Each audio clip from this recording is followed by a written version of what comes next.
เนาะเขากับจะเฮ็ดหัวสิ้นแล้วเนาะตัวนี้เป็นแพรที่ว่าเขาตัดไว้เพื่อเฮ็ดหัวสิ้นเนาะร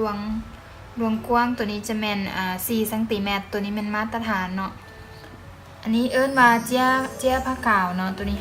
เฮาสิรีดใส่เพื่อให้หัวมันแข็งแล้วก็อยู่ทรงเนาะบัดนี้เฮาสิมาแต้มกันเลย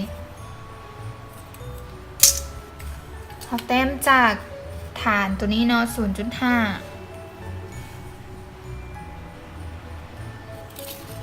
แทกไปจนสุดแพรเลย 0.5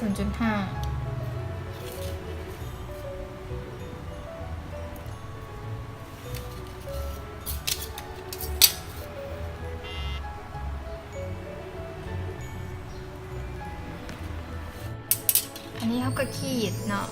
ตัวที่เขาแต้ม 0.5 เมื่อกี้เห็นนะเขาขีดจนสุดแพรต่อมาให้เอาไม้บรรทัดมาแนบกับเส้นตัวนี้เนาะ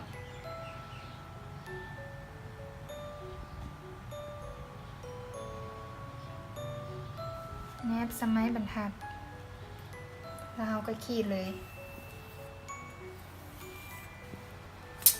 ขีดไปจนสุดพื้นหลังจากขีดแล้วเนาะก็จะได้